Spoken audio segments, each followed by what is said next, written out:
Hi, welcome to the Sim Racing News Weekly Roundup. And we're going to start off with some news that, being perfectly honest, I'm not sure how I feel about, and that is that one of my favourite indie sims, which I've covered a few times on the channel, KartKraft, the developer, Black Delta, has been bought by Motorsport Games. Now, Motorsport Games I've again talked about a few times on the channel, particularly on the weekly news roundups. They are the ones that now have the Le Mans licence. They also have the upcoming BTCC licence, but they are best known as being the publisher and majority owner of the studio that produces the NASCAR Heat series of titles, which, well, at least NASCAR Heat series of titles developers and publishers have got a decent physics engine under them now. It may be for karts, but it's better than anything they've put out previously. But I'm more concerned about what this means for KartKraft. Does it give them more budget to improve the title, or will they just basically get ripped apart and absorbed within the Motorsport Games family? I don't know, but I don't think it bodes well personally. Moving on from that, we've then got Dirt 5, and Dirt 5's got both an update and the Energy Pack DLC has been released for that, with 4 new cars. Interestingly, it still runs into the same issues that Dirt 5 has always had. The main one being you've now got a new series of events that come with the Energy Pack DLC. So I gave them a go, thinking, well, this will allow me to try out some of the new content. Nope, got 5 races in, I think, before you could even try the new content out.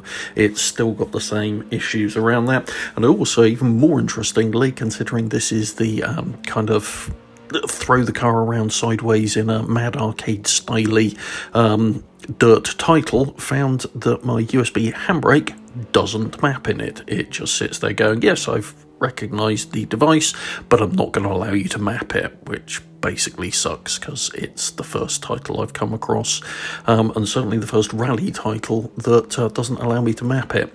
For interest, Dirt 3 allows me to map it, but Dirt 5 doesn't. There we go. We've then got some news that will perhaps surprise absolutely no one, and that is that Gran Turismo 7 has been delayed to 2022. Now, I use the term delayed loosely because no firm release date had ever been given for GT7. We just had a coming in 2021, and those who know Polyphony Digital know that initial dates they give are basically to be ignored.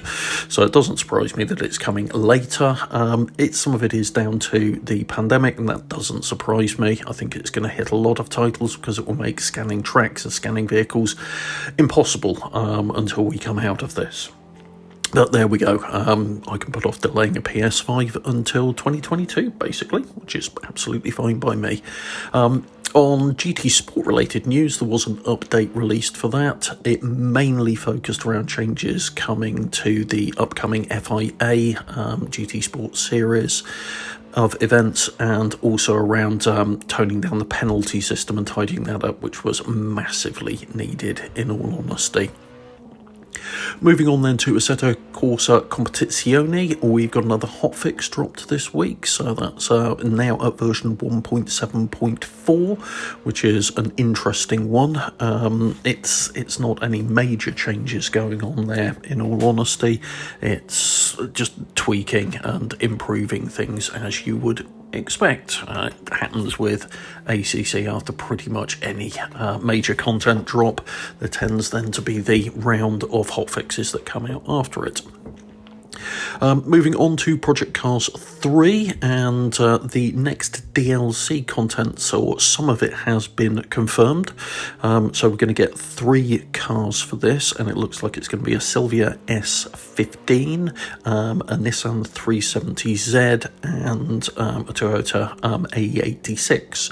So this is actually the car DLC pack that interests me the most. It's more grounded vehicles, and if they're done well, these could be fun within the limitations of Project Cars 3, not getting into that. The track is going to be interesting because it's not a real track. This is a fictional track, and we've had some really good fictional tracks within the Project Cars series in the past. We've had some not quite so good ones, so it'll be interesting to see where this falls. No official release date for it yet. This info's come off of achievement updates on the Xbox.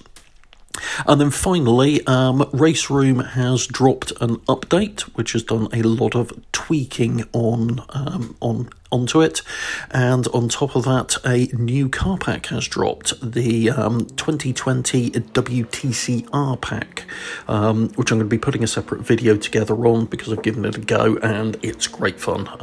And once again, just reminds me of how solid the AI is within RaceRoom. They all look good, and two completely new models in there as well, which is the latest Cupra Leon and the Renault Sport Megane from the WTCR. Okay, so that's the weekly roundup. What content have we been looking at while I've been wittering on this week? Well, the car is a Renault Clio RS 200 Cup car from 2009.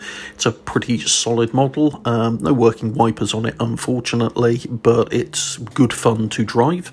And being a lunatic little hot hatch that it is, my latest find, and this one's absolutely brilliant, is the track mod. Now, again, this is an early version of this. It's Wicklow Mountains, and effectively it's around about 40 kilometres of Irish back roads based on actual roads. It so reminds me of just Northern European back roads, particularly those you find in Ireland and in the UK. In the UK, particularly around places like Cornwall, parts of Wales, and the Lake District and locations like that, where it's a very, very narrow track. You've got a lot of camber on the road that's trying to pull you off, and it's a kind of road that really doesn't suit super mental supercars and hypercars, but really does suit hot hatches so much. So if that's your bag, this one's well worth picking up. As I say, it's a fairly early release at the moment for the track, so it doesn't have any rain FX on it, and I might put those together myself for it because I think it'll be great fun in the wet weather side of things. And on Assetto Corsa related news as well, there has been a new custom shaders patch drop, which I'm going to be doing a separate video for because that's brought rain tyres and tidied up a lot of other stuff as well.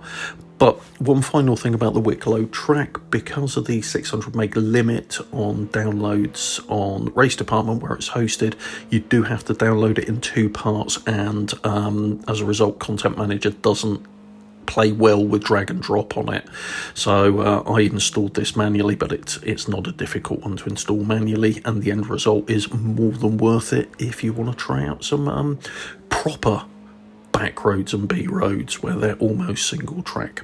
So that's this week's Sim Racing News Roundup. Hopefully you found this interesting. If you have, please do hit the like and the subscribe button, and if you want to see more content of this nature, please do hit the bell icon to be notified when new videos are uploaded. Thanks very much. Take care.